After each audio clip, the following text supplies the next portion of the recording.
በባዕድ አገዛዝ ስር የተወለደው ንጉሥ። በማርያም እቅፍ ያለው ሕፃን የተወለደው ሥልጣናቸውን በተነጠቁ ሕዝቦች መካከል ነው። አይሁዶች ይተዳደሩ የነበረው በሮም አገዛዝ ሲሆን ንጉሣቸውም ሮም የሾመችው ባዱ ሄሮድስ ነበር። ሄሮድስ እጅግ ጨካኝ ገዢ ነበር። ዙፋኑን ለመጠበቅ ሲል የገዛ ቤተሰቡን አባላት እንኳ ሳይቀር ገድሏል።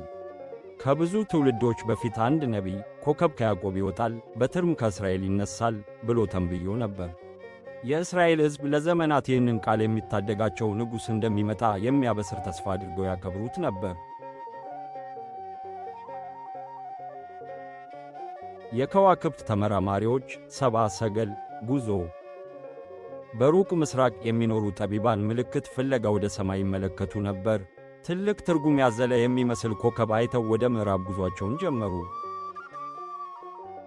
ከረጅም ጉዞ በኋላ ኢየሩሳሌም ደርሰው እንዲህ ሲሉ ጠየቁ፣ የተወለደው የአይሁድ ንጉሥ ወዴት ነው? ኮከቡን በምስራቅ አይተን ልንሰግድለት መጥተናልና።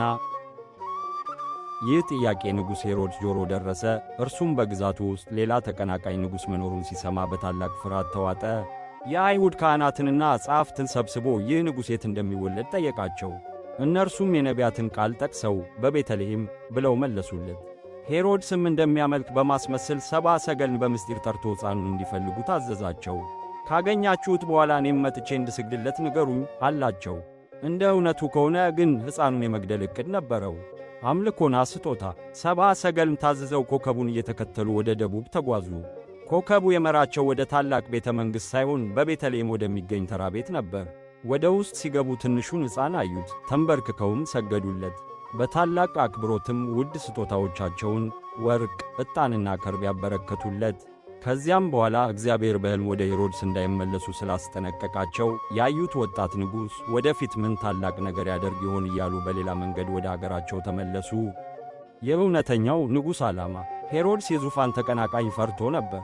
ነገር ግን በቤተልሔም የተወለደው ሕፃን ሰይፍ ለመምዘዝ ወይም ምድራዊ ዙፋን ለመቀማት አልመጣም። እርሱ የመጣው የተራቡትን ሊመግብ፣ ለድሆች ሊያስብ፣ የተገለሉትን ሊፈልግ፣ ኀጢአተኞችን ሊያድን እና የሰውን ልጅ በእግዚአብሔር መንግሥት ወደ አዲስ ሕይወት ሊመራ ነው። አንድ ቀን የናዝሬቱ ኢየሱስ የአይሁድ ንጉሥ የሚለው ስም በራሱ ላይ ተጽፎ በመስቀል ላይ ይሞታል። ይህም የሞትን ኃይል ለመደምሰስና ለዓለም ሕይወትን ለመስጠት ነው። ወስብሃት ለእግዚአብሔር ወለወላዲቱ ድንግል ወለመስቀሉ ክቡር አሜን።